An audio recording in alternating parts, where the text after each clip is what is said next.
Hello दोस्तों, स्वागत है आप सभी का आईए एजुकेशन चैनल पर। रेलवे ग्रुप डी के प्रीवियस ईयर क्वेश्चन सीरीज में साइंस और जीके का क्वेश्चन का डिटेल सॉल्यूशन करेंगे। अगर आप प्रीवियस ईयर क्वेश्चन के सभी प्रश्नों को एग्ज़ाम में देख कर जाएंगे तो आपको एग्ज़ाम में बहुत फ़ायदा होगा। आपका स्कोर औरों से बहुत बेहतर होगा, क्योंकि प्रीवियस ईयर के बहुत सारे प्रश्न जो है आने वाले एग्ज़ाम में रिपीट होता है। तो ये वीडियो आपके लिए काफ़ी हेल्पफुल होगा। चलिए शुरू करते हैं आज का क्लास। ये रहा आपका पहला प्रश्न। ये गति के प्रथम नियम को निम्न में से डेस का नियम भी कहा जाता है। ऑप्शन ए जड़त्व, ऑप्शन बी त्वरण, ऑप्शन सी बल, ऑप्शन डी क्रिया और प्रतिक्रिया। इसका सही जवाब होगा ऑप्शन ए जड़त्व। न्यूटन के गति के प्रथम नियम को जड़त्व का नियम भी कहा जाता है। इसके अनुसार यदि कोई वस्तु विराम अवस्था में है या एक समान गति से सीधी रेखा में चल रही है तो वह वैसी ही बनी रहेगी जब तक कि उस पर कोई बाहरी बल न लगाया जाए। अगला प्रश्न है, जड़त्व और द्रव्यमान के बीच संबंध को दर्शाने के लिए एक छात्र फुटबॉल को किक मारने की कठिनाई की तुलना समान आकार के पत्थर को किक मारने से करता है। कौन सा मूलभूत सिद्धांत पत्थर को किक मारने से जुड़ी अधिक कठिनाई और संभावित चोट की को उचित ठहराता है? ऑप्शन है, पत्थर की गति का पत्थर की गति के प्रथम नियम के अधीन है, जबकि फुटबॉल द्वितीय नियम द्वारा शासित है। ऑप्शन बी, पत्थर पर लगाया गया बल उसके परमाणुओं को एक साथ बांधे रखने वाले आणविक बल से पार पाने के लिए अपर्याप्त है। ऑप्शन सी, पत्थर की सतह पर घर्षण कम होता है जिसके कारण सारी ऊर्जा बल हस्तांतरित हो जाती है। ऑप्शन डी, पत्थर का द्रव्यमान अधिक होता है जिसके परिणाम स्वरूप अधिक जड़त्व होता है, अर्थात यह अपनी विरामावस्था को बदलने में अधिक प्रतिरोध करता है। तो चलिए बताइए इनमें से कौन सा आंसर होगा। इसका आंसर है ऑप्शन डी, पृथ्वी पत्थर का द्रव्यमान अधिक होता है जिसके परिणाम स्वरूप अधिक जड़त्व होगा, अर्थात यह अपनी विरामावस्था में बदलने में अधिक प्रतिरोध करता है। अगला प्रश्न है, जब बेरियम क्लोराइड सोडियम सल्फेट के साथ अभिक्रिया करता है तो किस प्रकार की अभिक्रिया होता है? ऑप्शन ए ऑक्सीकरण, ऑप्शन बी संयोजन, ऑप्शन सी दोहरी विस्थापन, ऑप्शन डी अपघटन। इसका सही जवाब है ऑप्शन सी दोहरी विस्थापन। जब बेरियम क्लोराइड और सोडियम सल्फेट का आपस में अभिक्रिया कराते हैं तो आयनों का आदान प्रदान होता है। इसे बेरियम सल्फेट का सफ़ेद अवक्षेप और सोडियम क्लोराइड बनता है। यह दोहरा विस्थापन अभिक्रिया कहलाता है। अगला प्रश्न है, निम्नलिखित में से कौन सा उदाहरण वास्तविक जीवन में लाइसोसोम की भूमिका को सर्वोत्तम रूप से दर्शाता है? ऑप्शन ए, दर्द महसूस करने में सहायता करके संकेत भेजने वाली एक तंत्रिका कोशिका। ऑप्शन बी, हानिकारक जीवाणुओं को निगलने और विघटित करने वाली एक श्वेत रुधिर कोशिका। ऑप्शन सी, पेशियों तक ऑक्सीजन पहुंचाने वाली एक लाल रुधिर कोशिका। ऑप्शन डी, प्रकाश संश्लेषण द्वारा भोजन बनाने वाली एक हरी पत्ती। तो इसका सही जवाब है ऑप्शन बी, हानिकारक जीवाणुओं को निगलने और विघटित करने वाली एक श्वेत रुधिर कोशिका है। लाइसोसोम को कोशिका की आत्महत्या की थैली या पाचन बैग कहा जाता है, क्योंकि इसमें पाचन एंजाइम होते हैं और बाहरी कचरे, बैक्टीरिया और पुरानी कोशिका को पचाकर साफ करता है। श्वेत रक्त कोशिका WBC इसी प्रकार के रोगाणुओं को नष्ट करती है। अगला प्रश्न है, तरंग का आयाम बढ़ने पर निम्नलिखित में से किसमें वृद्धि होता है? आवृत्ति, तरंगदैर्घ्य, तरंग की ऊर्जा या चाल। इसका सही जवाब है ऑप्शन सी, तरंग की ऊर्जा। किसी तरंग की ऊर्जा या तीव्रता उसके आयाम के वर्ग के सीधे अनुपातिक होती है, अतः आयाम बढ़ने से तरंग की ऊर्जा और उसकी ध्वनि या प्रकाश की प्रबलता बढ़ जाती है। अतः आयाम बढ़ने से तरंग की ऊर्जा और उसकी ध्वनि की या प्रकाश की प्रबलता बढ़ जाती है। अगला प्रश्न है, हाइड्रा की मुकुलन प्रक्रिया में चरणों का अनुक्रम क्या है? इसका सही जवाब है ऑप्शन डी, मुकुल आरंभ, मुकुल परिपक्वता, मुकुल वियोजन, नई व्यष्टि। हाइड्रा में अलैंगिक जनन मुकुलन द्वारा होता है। हाइड्रा में अलैंगिक जनन मुकुलन द्वारा होता है। सबसे पहले शरीर का एक छोटा सा उभार या मुकुलन आरंभ होता है। शरीर का छोटा सा उभार या मुकुल आरंभ होता है और यह फिर धीरे धीरे बढ़ता है और परिपक्व होता है। उसके बाद शरीर के उसके बाद शरीर के जनक अंगों से अलग हो जाता है और अंततः स्वतंत्र रूप से नई व्यष्टि बनता है। अगला प्रश्न है, पृथ्वी के गुरुत्वीय बल के संदर्भ में निम्नलिखित में से कौन सा कथन सत्य है? ऑप्शन ए, यह पृथ्वी के द्रव्यमान पर निर्भर करता है। ऑप्शन बी, यह पृथ्वी के केंद्र से दूर कार्य करता है। ऑप्शन सी, यह पृथ्वी के केंद्र से दूरी पर निर्भर नहीं करता है। ऑप्शन डी, यह एक अकेंद्रीय बल होता है। इसका सही जवाब है ऑप्शन ए, यह वस्तु के द्रव्यमान पर निर्भर करता है। गुरुत्वाकर्षण बल का सूत्र है एफ बराबर capital G capital M small M बटा आर स्क्वायर। इससे जिससे स्पष्ट होता है कि वस्तु के द्रव्यमान सीधे निर्भर करता है। यह हमेशा पृथ्वी के केंद्र और कार्य करने वाला एक केंद्रीय बल है। यह हमेशा पृथ्वी के केंद्र की ओर कार्य करने वाला एक केंद्रीय बल है। अगला प्रश्न है, एक धात्विक चालक का प्रतिरोध डैश के साथ बढ़ता है। इसका सही जवाब है, पहले ऑप्शन देख लेते हैं। ऑप्शन ए, अनुप्रस्थ परिच्छेद क्षेत्रफल में वृद्धि। ऑप्शन बी, लंबाई में कमी। ऑप्शन सी, तापमान में कमी। ऑप्शन डी, तापमान में वृद्धि। इसका सही जवाब है ऑप्शन डी, तापमान में वृद्धि। किसी धातु का चालक का प्रतिरोध तापमान बढ़ने से बढ़ता है। किसी धात्विक चालक का प्रतिरोध, तापमान बढ़ेगा तो उसका प्रतिरोध बढ़ेगा, तापमान घटेगा प्रतिरोध घटेगा। धातुओं का प्रतिरोध तापमान बढ़ने से बढ़ता है क्योंकि तापमान बढ़ने से परमाणुओं का कंपन बढ़ता है जिससे इलेक्ट्रॉनों के प्रवाह में अधिक रुकावट आती है। अगला प्रश्न है, निम्नलिखित कथनों में से कौन से कथन सही है?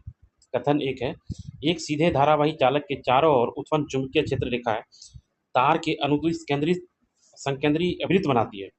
कथन दो, इन चुंबकीय क्षेत्र रेखाओं की दिशा दक्षिण हस्त अंगुष्ठ नियम का उपयोग करके निर्धारित की जा सकती है। इसका सही जवाब है ऑप्शन सी, कथन एक और दो दोनों सही है। एक सीधे तार में विद्युत धारा प्रवाहित करने पर उसके चारों ओर चुंबकीय क्षेत्र संकेंद्री वृत्तों के रूप में होता है और इसकी दिशा मैक्सवेल के दक्षिण हस्त अंगुष्ठ नियम राइट हैंड थंब रूल से ज्ञात की जाती है। अतः दोनों कथन बिल्कुल सत्य है। अगला प्रश्न है, निम्नलिखित रासायनिक अभिक्रिया का अवलोकन करें। H2S प्लस I2 एक समीकरण है। H2S प्लस I2 का अगला प्रश्न है, निम्नलिखित रासायनिक अभिक्रिया का अवलोकन कीजिए। समीकरण दिया हुआ है, निम्नलिखित में से कौन सा कथन इस रेडॉक्स अभिक्रिया का सही वर्णन करता है? कथन वन, हाइड्रोजन सल्फाइड ऑक्सीजन से सल्फर का निर्माण करता है। कथन दो, आयोडीन का अपचयन होता है जिससे हाइड्रोजन आयोडाइड बनाता है। इसका सही जवाब है ऑप्शन बी, कथन एक और कथन दो दोनों सही है। इस अभिक्रिया में H2S से हाइड्रोजन निकल रहा है अर्थात इसका ऑक्सीकरण हो रहा है और सल्फर बन रहा है। I2 से आयोडाइड 2 में हाइड्रोजन जुड़ रहा है अर्थात इसका अपचयन होकर हाइड्रोजन आयोडाइड बना रहा है।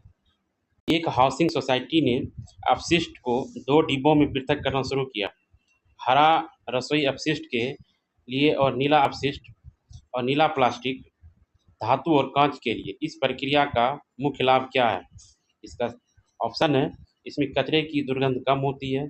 ऑप्शन बी, इससे अपशिष्ट संग्रहण धीमा हो जाता है। ऑप्शन सी, इससे उत्पादित अपशिष्ट की मात्रा बढ़ जाती है।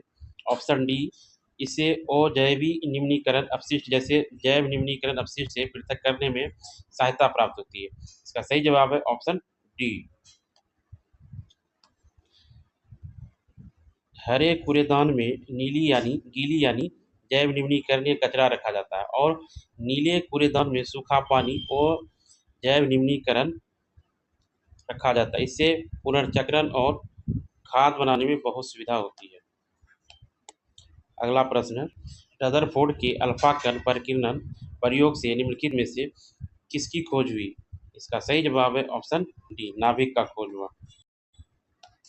रदरफोर्ड ने सोने के पतली पन्नी पर अल्फा कण की बमबारी करके परमाणु केंद्र में एक अत्यंत घने और धनावेशित कण का खोज की, जिसे परमाणु का नाभिक कहा गया। अगला प्रश्न है केंद्रीय अगला प्रश्न है सुकेंद्रीय कोशिका में केंद्रक का मुख्य कार्य क्या है? ऑप्शन है ऑप्शन ए कोशिका की जीवन प्रक्रिया को निर्देशित करना। ऑप्शन बी ऊर्जा उत्पादन। ऑप्शन सी भोजन के भंडारण इकाई के रूप में कार्य करना। ऑप्शन डी अपशिष्ट का पाचन। इसका सही जवाब है ऑप्शन ए कोशिका की जीवन प्रक्रिया को निर्देशित करना। केंद्रक को कोशिका का मस्तिष्क कहा जाता है क्योंकि यह कोशिका के सभी आनुवंशिक सूचनाओं को सुरक्षित रखता है, कोशिका की वृद्धि करता है, विभाजन और उपचयन जैसी प्रक्रिया को नियंत्रित करता है। निम्नलिखित में से कौन सा स्थितिज ऊर्जा का उदाहरण है? ऑप्शन ए एक चलती ट्रेन। ऑप्शन बी बहती नदी। ऑप्शन सी लुढ़कती गेंद। ऑप्शन डी एक मेज पर रखी किताब। तो इसका सही जवाब होगा ऑप्शन डी एक मेज पर रखी किताब, क्योंकि ये इसमें कोई मूवमेंट नहीं हो रहा है, एक आराम से स्थिर से रखा हुआ है।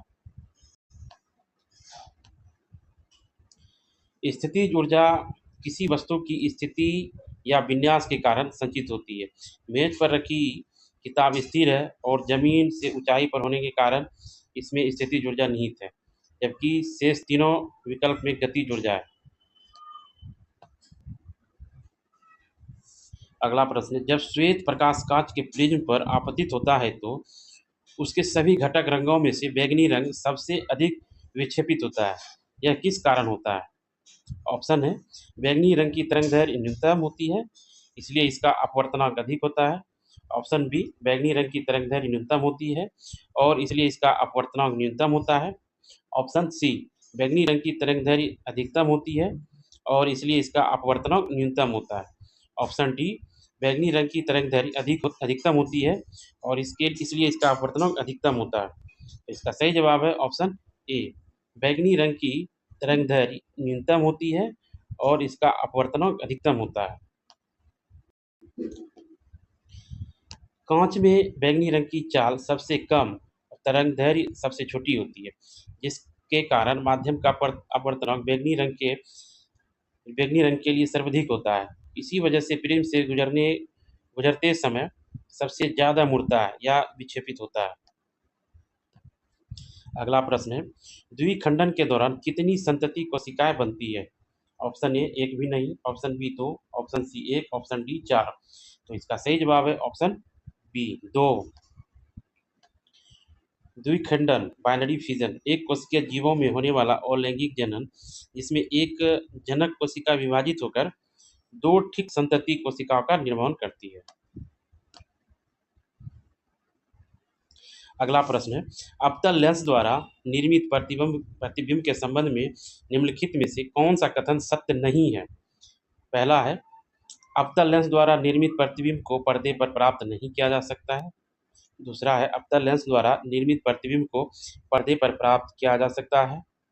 तीसरा है निर्मित प्रतिबिंब सदैव बिंब के आकार की तुलना में छोटा होता है। चौथा है निर्मित प्रतिबिंब सदैव बिंब के आकार की तुलना में बड़ा होता है। इसका सही जवाब है ऑप्शन सी दो और चार।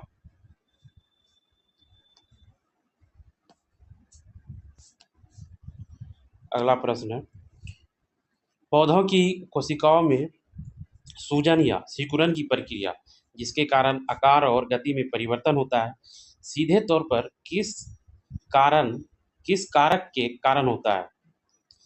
ऑप्शन है नई प्रोटीन संरचनाओं का निर्माण।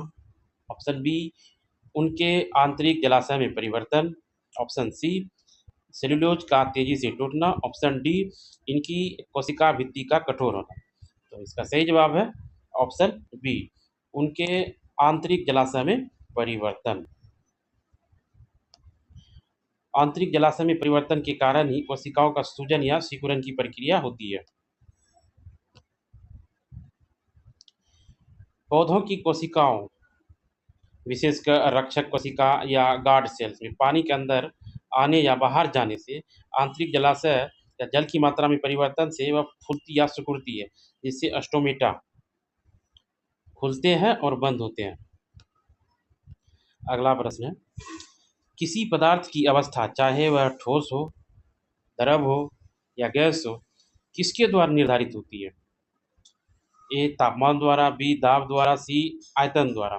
तो इसका सही जवाब है ऑप्शन डी, ए और बी, मतलब तापमान और दाब द्वारा।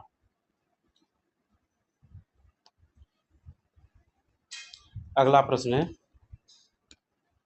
सक्रियता श्रृंखला में सबसे नीचे पाए जाने वाली धातु जैसे सोना, चांदी, प्लेटिनम आमतौर पर प्रकृति में किस अवस्था में पाई जाती है? ऑप्शन है सल्फाइड के रूप में जिसे निस्तापन की आवश्यकता होती है। ऑप्शन बी अपनी मुक्त अवस्था में। ऑप्शन सी अत्यधिक अभिक्रियाशील ऑक्साइड के रूप में। ऑप्शन डी कार्बोनेट के रूप में जिन्हें भर्जन की आवश्यकता होती है। तो इसका सही जवाब है ऑप्शन बी अपनी मुक्त अवस्था में। सक्रियता श्रेणी में सबसे नीचे स्थित धातु सोना, चांदी, प्लेटिनम बहुत कम क्रियाशील होते हैं। ये हवा, पानी या रसायनों से आसानी से क्रिया नहीं करती है, इसलिए प्रकृति में स्वतंत्र या मुक्त अवस्था में पाई जाती है। अगला प्रश्न है, असंतृप्त कार्बन यौगिक का सुस्पष्ट अभिलक्षण क्या है? ऑप्शन ए ये केवल चक्रीय संरचनाओं का निर्माण करते हैं। ऑप्शन बी इसमें सदैव ऑक्सीजन के साथ एक प्रकार्यात्मक समूह होता है। ऑप्शन सी इसमें कार्बन परमाणुओं के बीच कम से कम एक द्वियात्री आबंध होता है। ऑप्शन डी सभी कार्बन परमाणु केवल एकल आबंधों द्वारा जुड़े होते हैं। तो इसका सही जवाब है ऑप्शन सी, इसमें कार्बन परमाणुओं के बीच कम से कम द्वियात्रिक आबंध होते हैं।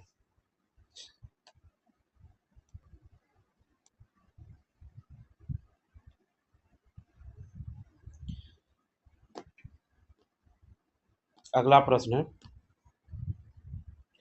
निम्नलिखित में से कौन सा अंग वृद्धि हार्मोन मोचन कारक को विमोचित करता है, जो वृद्धि हार्मोन विमोचित करने के लिए पीयूष ग्रंथि को उद्दीपित करता है? ऑप्शन ए हाइपोथैलेमस जिसे अधचेतक कहते हैं। बी ऑप्शन बी अधिवृक्क ग्रंथि। ऑप्शन सी अग्नाशय। Option D thymus. इसका सही जवाब है ऑप्शन ए अश्वचेतक या हाइपोथैलेमस। हाइपोथैलेमस मस्तिष्क का एक हिस्सा है जो ग्रोथ हार्मोन रिलीजिंग हार्मोन का स्राव करता है, जो पीयूष ग्रंथि को वृद्धि हार्मोन छोड़ने के लिए उत्तेजित करता है। अगला प्रश्न है, एक परवल अम्ल और एक परवल क्षार से बने लवण का पीएच मान लगभग कितना होता है? ऑप्शन ए 7 से कम। ऑप्शन बी तापमान के आधार पर 7 से कम या अधिक हो सकता है। ऑप्शन सी 7 के बराबर। ऑप्शन डी 7 से अधिक। तो इसका सही जवाब है ऑप्शन सी 7 के बराबर। जब एक परवल अम्ल जैसे HCl और एक परवल क्षार जैसे NaOH आपस में क्रिया करते हैं तो एक दूसरे को पूरी तरह से उदासीन कर देते हैं। इससे बनने वाला लवण पूरी तरह से उदासीन होता है और उसका पीएच मान ठीक 7 होता है। अगला प्रश्न है, एक छात्र परागन से पहले पुष्प की वर्तिका काट देता है और सबसे अधिक संभावित परिणाम क्या होगा? ऑप्शन ए परागन तेजी से होगा। पराग नलिका वृद्धि तेजी से बढ़ेगी। ऑप्शन सी निषेचन नहीं होगा। ऑप्शन डी बीजांड बीज में बदल जाएगा। तो इसका सही जवाब है ऑप्शन सी निषेचन नहीं होगा।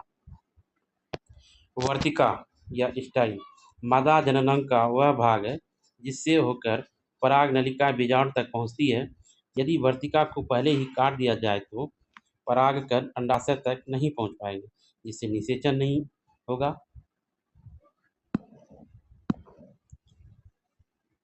अगला प्रश्न है और साइंस का लास्ट क्वेश्चन है, निम्नलिखित में से कौन सा क्रियाकलाप द्रव के कणों के बीच रिक्त स्थान की उपस्थिति को प्रदर्शित करता है? ऑप्शन ए द्रव को जमाना। ऑप्शन बी चीनी को जल में घोलना। ऑप्शन सी गैस को संपीड़ित करना। ऑप्शन डी ठोस को गर्म करना। इसका सही जवाब है ऑप्शन बी चीनी को जल में घोलना। जब चीनी को जल में घोला जाता है तो चीनी के बारीक कण पानी के कणों के बीच रिक्त स्थानों में समा जाते हैं, जिससे पानी का स्तर भी नहीं बढ़ता है। यह दर्शाता है कि द्रव के कणों के बीच रिक्त स्थान होता है। अब आगे जनरल अवेयरनेस और करंट अफेयर का क्वेश्चन है। 2025 में चर्चा में रहने वाली अंतर सरकारी संस्था रिम्स का पूर्ण रूप क्या है? इसका सही जवाब है option D, regional integrated multi hazard early warning system.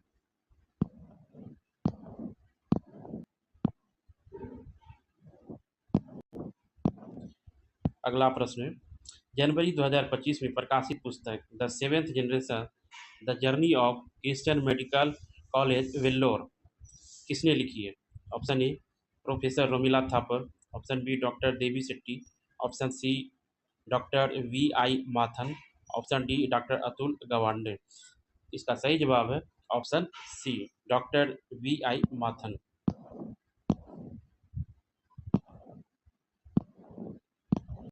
अगला प्रश्न है, जुलाई 2025 में लोकसभा अध्यक्ष श्री ओम बिरला द्वारा भारतीय राज्यों और केंद्र शासित प्रदेशों की शहरी स्थानीय निकाय के अध्यक्ष के पहले राष्ट्रीय सम्मेलन का उद्घाटन कहाँ किया गया था? A option Chandigarh, B Gurugram, C Ahmedabad, D Noida. तो इसका सही जवाब है option B, Gurugram.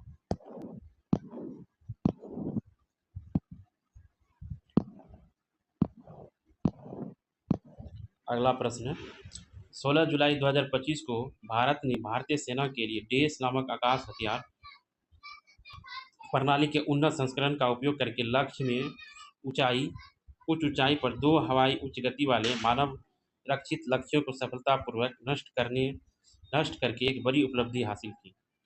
Option A Akash prime, option B Akash advanced, option C BrahMos, option D Pinaka. तो इसका सही जवाब है ऑप्शन ए आकाश प्राइम। 16 जुलाई 2025 को रक्षा अनुसंधान विकास संगठन डीआरडीओ और भारतीय सेना ने आकाश प्राइम मिसाइल प्रणाली के उन्नत संस्करण का सफल परीक्षण किया। इसे अत्यधिक ऊंचाई और विपरीत परिस्थितियों में तीव्र गति से आ रहे मानव रहित हवाई लक्ष्यों को सटीकता से नष्ट करता है। अगला प्रश्न है, 1 मई 2025 से भारतीय रिजर्व बैंक ने हितधारकों को निम्नलिखित में से किस पोर्टल पर उपयोग करना अनिवार्य कर दिया? Option A Pravah portal, option B Saksham portal, option C veteran portal, option D Seva portal. तो इसका सही जवाब है ऑप्शन ए प्रवाह पोर्टल। भारतीय रिजर्व बैंक ने नियामक स्वीकृति, लाइसेंसों और विभिन्न आवेदकों की प्रक्रिया को पूरी तरह सुरक्षित और डिजिटल बनाने के लिए 1 मई 2025 से Pravah portal platform for regulatory application validation and authorisation का उपयोग अनिवार्य कर दिया। अगला प्रश्न है, निम्नलिखित में से किस बीमा कंपनी ने 22 सितंबर 2025 से सभी बीमा उत्पादकों पर संशोधित जीएसटी ढांचे को अपनाने का घोषणा किया? Option A HDFC life insurance company limited, option B Kotak life insurance company limited, option C ICICI prudential life insurance company limited, option D Sahara India life insurance company. तो इसका सही जवाब है option A HDFC life insurance company limited. अगला प्रश्न है, फरवरी 2025 में जारी वर्ष 2024 के लिए भ्रष्टाचार बोध सूचकांक में भारत का समग्र स्कोर कितना है? Option A 38, option B 41, option C 36, option D 47। तो इसका सही जवाब है ऑप्शन ए 38। ट्रांसपेरेंसी इंटरनेशनल द्वारा फरवरी 2025 में जारी भ्रष्टाचार बोध सूचकांक में भारत का स्कोर 38 रहा।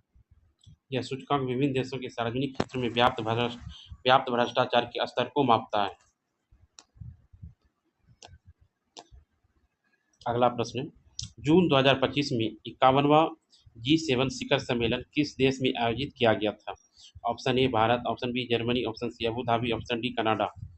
तो इसका सही जवाब है ऑप्शन डी कनाडा। जून 2025 में 51वें G7 शिखर सम्मेलन की मेजबानी कनाडा द्वारा की गई। इस सम्मेलन में वैश्विक अर्थव्यवस्था, सुरक्षा, जलवायु परिवर्तन, एआई के विनियामक ढांचे पर गहन चर्चा की गई। अगला प्रश्न है, जून 2025 में प्रकाशित संधारणीय विकास लक्ष्य national indicator framework progress report 2025 sustainable development goal national indicator framework progress report 2025 के अनुसार भारत की संस्थापित नवीकरणीय ऊर्जा क्षमता 2014 से 15 में 64.04 वाट प्रति व्यक्ति से बढ़कर 2024-25 में 156.31 वाट प्रति व्यक्ति हो गई। यह वृद्धि मुख्यतः किस संधारणीय विकास लक्ष्य का समर्थन करती है? Option A SDG 12, SDG 9, option C SDG 13, option D SDG 7। तो इसका सही जवाब है ऑप्शन डी SDG 7। अगला क्वेश्चन है, जून 2025 में भारत की पहली बार international big cat alliance assembly कहाँ आयोजित की गई थी? Option A Pune, option B Panaji, option C New Delhi, option D Bhopal. तो इसका सही जवाब है ऑप्शन सी नई दिल्ली। अंतर्राष्ट्रीय स्तर पर बाघ, शेर, तेंदुए जैसे बिग कैट्स के संरक्षण के लिए स्थापित वैश्विक संगठन इंटरनेशनल बिग कैट अलायंस की पहली महासभा जून 2025 में दिल्ली में आयोजित की गई थी। अगला प्रश्न है, जून 2025 में किस SFI सदस्य को पहली बार सरपंच के रूप में चुना गया जो एक विद्यार्थी कार्यकर्ता है? Option A Manika Gusain, option B Ashish Rawari, option C Satyesa Leuba, option D Ayush Khatkar. तो इसका सही जवाब है option C Satyesa लेउबा।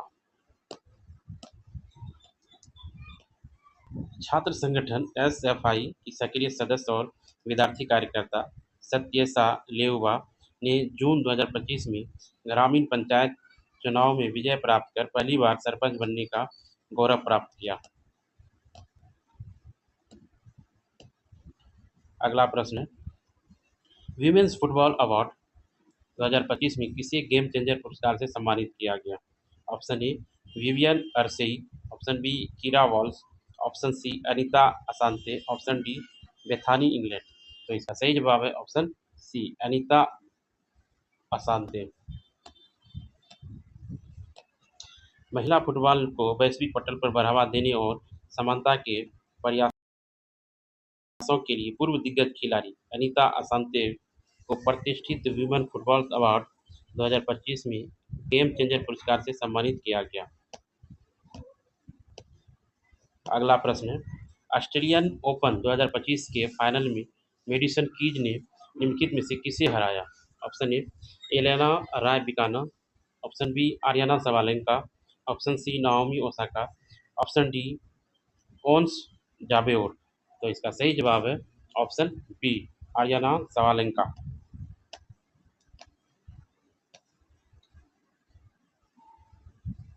Australian open 2025 के महिला एकल के रोमांचक फाइनल मुकाबले में अमेरिकी टेनिस स्टार मेडिसन कीज ने शीर्ष वरीयता प्राप्त आर्याना सवालेंका को हराकर अपना पहला ग्रैंड स्लैम खिताब जीता। अगला प्रश्न है, निम्नलिखित में से किस कोच को 2025 में पैरा शूटिंग के लिए द्रोणाचार्य पुरस्कार से सम्मानित किया गया? Option A S Muralidharan, option B Sandeep Sangwan, option C Subhash Rana, option D Deepali Deshpande. इसका सही जवाब है option C Subhash Rana. Para shooting में भारतीय खेलों को अंतर्राष्ट्रीय स्तर पर अनेक पदक दिलाने और उत्कृष्ट मार्गदर्शन के लिए प्रसिद्ध कोच सुभाष राणा को वर्ष 2025 में प्रतिष्ठित द्रोणाचार्य पुरस्कार से सम्मानित किया गया। अगला प्रश्न है, 2025 में किस क्रिकेट खिलाड़ी को पद्मश्री से सम्मानित किया गया? Option A Ravichandran Ashwin, option B Virat Kohli, option C Jasprit Bumrah, option D Rohit Sharma. इसका सही जवाब है ऑप्शन ए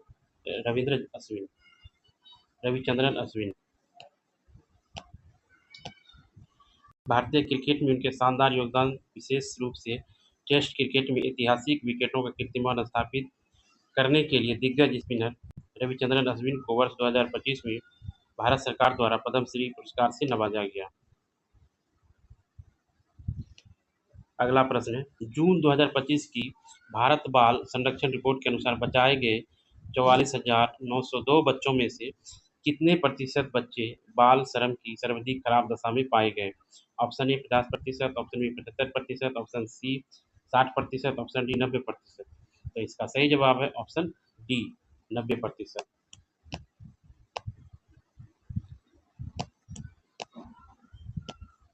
अगला प्रश्न, मई 2025 में किस राज्य या केंद्र शासित प्रदेश सरकार ने वायु प्रदूषण से निपटने के लिए 3.21 करोड़ रुपए के परिव्यय से 5 क्लाउड सीडिंग परीक्षणों को मंजूरी दी?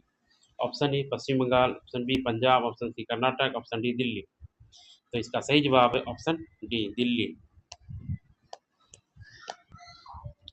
सर्दियों और शुष्क मौसम में स्मॉग या गंभीर वायु प्रदूषण की समस्या से निपटने के लिए दिल्ली सरकार ने कृत्रिम वर्षा कराने के उद्देश्य से 3.21 करोड़ के बजट के साथ 5 प्रायोगिक परीक्षणों को हरी झंडी दिया। अगला प्रश्न, किस योजना के डीप टेक वर्टिकल ने 2025 के मध्य तक 9 प्रोजेक्ट शुरू किए, जिसमें उद्योग डीआरडीओ के उद्योग अकादमिक उत्कृष्टता और केंद्रों के माध्यम से एक दूसरे का सहयोग कर रहे हैं? Option A index, option A hydex, option B प्रौद्योगिकी विकास निधि TDF, option C ADITI scheme, option D रक्षा परीक्षण अवसंरचना योजना डीटीआईएस। इसका सही जवाब है ऑप्शन बी, प्रौद्योगिकी विकास निधि TDF.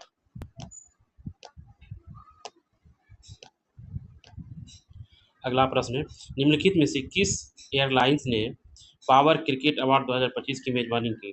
Option A Air India, option B SpiceJet, option C Vistara, option D IndiGo. इसका सही जवाब है ऑप्शन ए एयर इंडिया। अगला प्रश्न है, पहला सूर्य VHF रडार भारतीय वायुसेना को कब सौंपा गया?